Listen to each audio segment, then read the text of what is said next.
आने वाले समय में एलियंस और इंसानों के बीच लड़ाई आम बात हो जाएगी। इसी तरह के हमलों से धरती को बचाने के लिए एक खास तरह की फौज का गठन किया गया। इस फौज में भर्ती होने के लिए रिको नाम का एक लड़का तैयारी कर रहा था। लेफ्टिनेंट रास्केज़ाक ने उन्हें पढ़ाते हुए फौज की इम्पोर्टेंस के बारे में बताया। रिको की दोस्त डिजी उसे काफी पसंद करती थी, लेकिन रिको को कार्मेन से प्यार था। वही बात आ गई, जो लड़की हमें चाहिए उसे हम नहीं चाहिए, और जिसे हम चाहिए वो किसे चाहिए। क्लास के बाद उन्होंने अपना रिजल्ट देखा, जहाँ कार्मेन के सबसे ज्यादा नंबर आए थे, लेकिन बेचारा रिको फेल हो गया था। बाद में उन्होंने बायोलॉजी क्लास में एक एलियन कीड़े को चीर कर देखा, क्योंकि आगे चलकर उन्हें इन्हीं से लड़ना होगा। रिको ने उसे काट कर उसके अंग कार्मेन को पकड़ा दिए, लेकिन उसने तो वहीं उल्टी कर दी। ये देखकर डिजी जोर जोर से हंसने लगी। अगले दिन रिको का दूसरे स्कूल से मुकाबला था, जहां कार्मेन उसके लिए तालियां बजा रही थी। वहीं जैंडर नाम के खिलाड़ी ने कार्मेन से बातें करना शुरू कर दिया। जब वो गेम में लौटा तो रिको ने पूछा,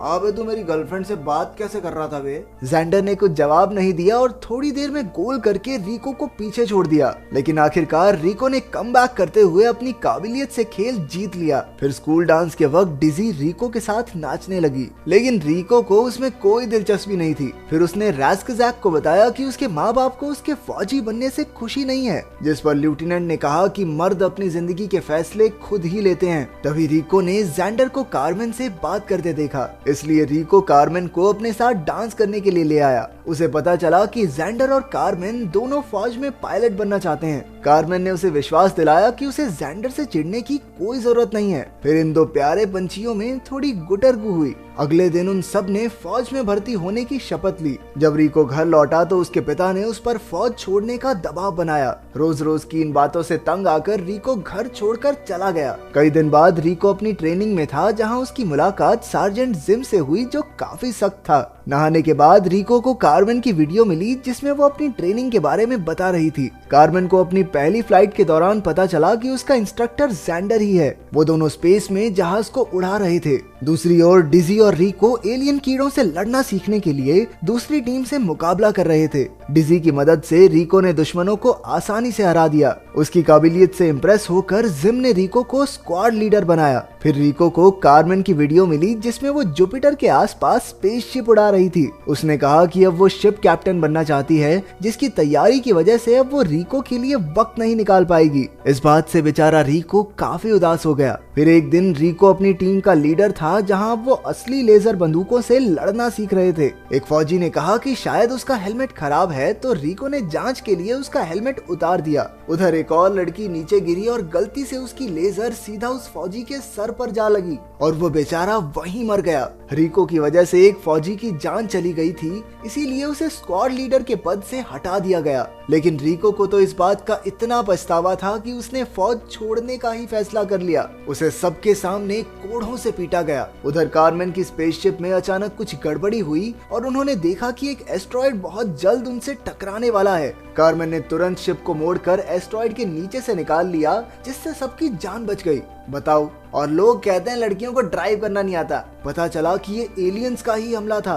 वहीं रिको को अपने माँ बाप का कॉल आया, जिसमें वो उसके घर लौटने से काफी खुश थे। लेकिन अचानक उनके घर में एकदम अंधेरा हो गया और फोन भी कट गया। खबर मिली कि एलियंस ने अचानक धरती पर बहुत खतरनाक हमला कर दिया है, जिससे एक साथ लाखों लोगों की मौत हो गई थी। इसमें रिको के माँ बाप भी शामिल थे। अब उसने फौज में रहकर अपने साथियों के साथ मिलकर एलियंस का मुकाबला करने का फैसला किया। ये सुनकर जिम ने उसे वापस भर्ती कर लिया। जल्द ही सारे फौजी स्पेस स्टेशन पर पहुंचे, जहां रिको की कार्मेन से मुलाकात हुई। तभी जैंडर ने आकर उसे बताया कि वो और कार्मेन एक ही फ्लाइट टीम में हैं। रिको गुस्से में वहां से जा रहा था, लेकिन फिर जैंडर कहने लगा, अबे जा, वैसे भी एक टुच्चे से फौजी की जोड़ी एक स्पेसशिप कैप्टन के साथ अच्छी नहीं लगती। जब उसने फौजियों की बेइज्जती की तो रिको उस पर झपट पड़ा। बड़ी मुश्किल से उनके दोस्तों ने उन्हें छुड़ाया और कार्मेन जैंडर के साथ चली गई। अगले दिन एलियंस के प्लेनेट की ओर बढ़ते हुए कार्मेन को प्लाज्मा किरणें दिखाई दी, लेकिन उसकी कप्तान ने कहा कि इनसे कुछ नहीं होगा। लेकिन तभी उन प्लाज्मा बीम्स ने फौजियों को ले जा रही 2 शिप्स को तबाह कर दिया। अचानक अचानक दो और शिप्स की टक्कर हुई तो कार्मेन ने अपनी स्पेसशिप नीचे की ओर मोड़ दी, लेकिन अचानक वो भी उन प्लाज्मा किरणों से टकरा गई और आधी स्पेसशिप तबाह हो गई। उधर एलियंस के प्लेनेट पर पहुंचे फौजियों ने एलियन कीड़ों पर बंदूकें और बॉम्ब से हमला कर दिया। उन्होंने कुछ कीड़ों को तो मार गिराया, लेकिन फिर कई कीड़ों की फौज उनकी ओर बढ़ने लगी। रिको ने सबको कमांड देते हुए उनमें लड़ने का जोश भरा। उस पर एक के बाद एक लगातार कीड़े हमला करते रहे, लेकिन रिको किसी के बस में नहीं आया। आखिरकार अगले दिन कार्मेन की टूटी हुई शिप भी जैसे तैसे प्लेनेट पर पहुंच गई। अब तक 1 लाख फौजियों की मौत हो चुकी थी। कार्मेन ने देखा कि उसमें रिको का भी नाम था, इसलिए वो रोती हुई वहाँ से चली गई। लेकिन वो नहीं जानती थी कि असल में रिको जिंदा है। वो काफी बुरी तरह जख्मी था, इसलिए उसे एक टैंक में डालकर ठीक किया जा रहा था। कुछ दिनों बाद वो फौजी रफनेक्स नाम की नई यूनिट में शामिल हुए। इस यूनिट ने सबसे ज्यादा कीड़ों को मार गिराया था और इनका लीडर कोई और नहीं बल्कि लेफ्टिनेंट रास्कजैक था। रास्कजैक ने अपने फौजियों से कहा, सिपाहियों, कल किसी भी हालत में इस ग्रह के सारे कीड़ों को खत्म करके रहेंगे। अगले दिन फौज ने कई जगहों पर बॉम्ब से धमाके किए और फिर फौजी बचे खुचे कीड़ों को मारने लगे। बाद में उन्होंने एक गुफा में मिसाइल दाग दी, जिसके अंदर से हजारों की तादाद में कीड़े बाहर आए। लेकिन तभी एक विशाल कीड़ा आया जिसके मुंह से आग बरसती थी। उसने फौज पर कहर बरसा दिया, इसलिए रिको तरकीब लगाकर एक पहाड़ से कूदकर उसकी पीठ पर पहुंच गया। उसने एक ही जगह कई गोलियां दाग कर एक छेद किया और फिर उसमें एक बॉम्ब गिरा दिया। फिर वो ऐन वक्त पर नीचे कूद गया और तभी वो कीड़ा धमाके से फट गया। उसकी बहादुरी से खुश होकर रास्कजैक ने उसे प्रमोट कर दिया। उस रात इतने कीड़ों को मारने की खुशी में रास्कजैक ने अपने फौजियों के साथ जमकर पार्टी की। डिजी ने रिको को नाचने के लिए पूछा, लेकिन उसने फिर से इनकार कर दिया। ये देखकर रास्कजैक ने कहा कि उसे दूसरों की भावनाओं की भी कदर करनी चाहिए। फिर रिको ने डिजी के साथ डांस किया और बाद में दोनों ने एक दूसरे की बाहों में रात गुजारी। तभी रास्कजैक ने आकर कहा कि अचानक उन्हें हमले की इमरजेंसी कॉल आई है, इसीलिए फौजियों को अभी के अभी निकलना होगा।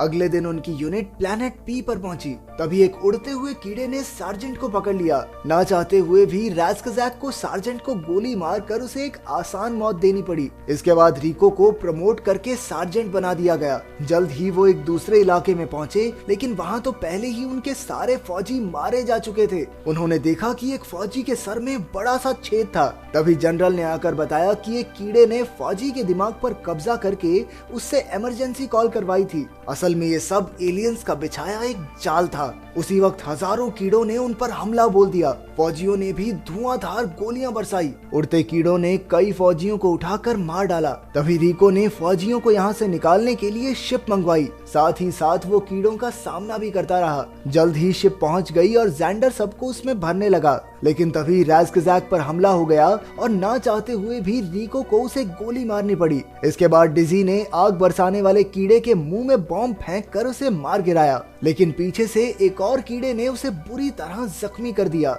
रिको ने जैसे तैसे उसे बचाकर शिप में भेजा, लेकिन अब और कीड़ों की फौज आ रही थी, इसलिए सभी फौजी शिप में बैठकर निकल गए। शिप में डिजी ने अपनी आखिरी सांसें ली और रिको ने उसे अपनी बाहों में लेकर चूम लिया। उधर जैंडर ने कॉकपिट में जाकर कार्मेन को बताया कि रिको जिंदा है। तभी रिको ने आकर उन्हें प्लेनेट पी को तबाह करने को कहा, लेकिन उनके कैप्टन ने इनकार कर दिया क्योंकि स्काई मार्शल के दिमाग में प्लेनेट पी के लिए कुछ और ही चल रहा था। डिजी के अंतिम संस्कार के बाद रिको और कार्मेन को पता चला कि प्लेनेट पी में एक कीड़ा है जो बाकी सभी कीड़ों को काबू करता है। उसकी जांच के लिए उसका जिंदा पकड़े जाना बहुत जरूरी है। इस नए मिशन के लिए रिको को रफनेक्स यूनिट का लेफ्टिनेंट बना दिया गया। इसके प्रमोशन कुछ ज्यादा जल्दी नहीं हो रहे। अगले दिन प्लेनेट पी की ओर बढ़ते हुए कार्मेन की स्पेसशिप प्लाज्मा किरणों से टकरा गई। धमाका होने से पहले कार्मेन और जेंडर ऐन वक्त पर पॉड में शिप से अलग होकर जिंदा बच गए। रिको को इसकी खबर मिली और तभी उन्होंने कार्मेन के पॉड को प्लेनेट पी में गुफा से टकराते देखा। जेंडर ने कुछ हथियार इकट्ठा किए, लेकिन जल्द ही उन्हें विशालकाय कीड़ों की फौज ने घेर लिया।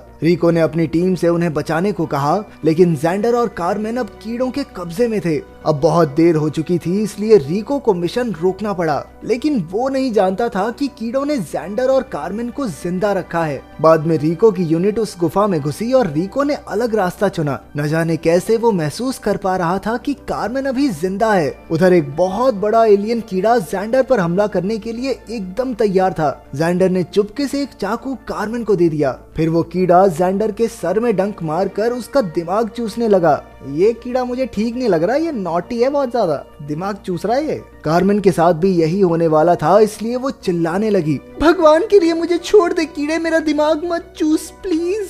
लेकिन कीड़े ने सोचा, तुझे भगवान के लिए छोड़ दिया तो मेरा क्या होगा मेरी जान। जैसे ही कीड़ा उसकी ओर बढ़ा, कार्मेन ने चाकू से उसका डंक काट दिया। इतने में रिको कार्मेन की आवाज सुनकर बॉम्ब लेकर वहां पहुंच गया। उसने देखा कि ये तो वही कीड़ा है जो सबको काबू करता है। उसी वक्त सारे कीड़ों ने एक साथ उन पर हमला कर दिया। एक फौजी बुरी तरह जख्मी हो गया था, इसलिए उसने बॉम्ब लेकर पूरी गुफा को उड़ाने का जिम्मा उठाया। रिको के मना करने के बावजूद उसने सभी फौजियों को बाहर भेजकर बॉम्ब से धमाका कर दिया और अपनी जान की बाजी लगा दी। जब सारे सैनिक बाहर इकट्ठा हुए तो पता चला कि उस विशाल कीड़े को पकड़ा जा चुका है। आखिरकार फौज की इंटेलिजेंस टीम ने उस कीड़े को काट कर उसकी जांच शुरू की ताकि उसकी पूरी जाति को हराने का उपाय निकाला जा सके। उधर कार्मेन को कैप्टन बनाकर अपनी एक अलग शिप दी गई। वहीं रिको रफनेक्स का लीडर बनकर अपने अगले मिशन के लिए निकल पड़ा। तो तुम्हें क्या लगता है कि भविष्य में हमारी एलियंस से कभी लड़ाई होगी या नहीं? कमेंट्स में जरूर बताना। मिलते हैं अगली वीडियो में।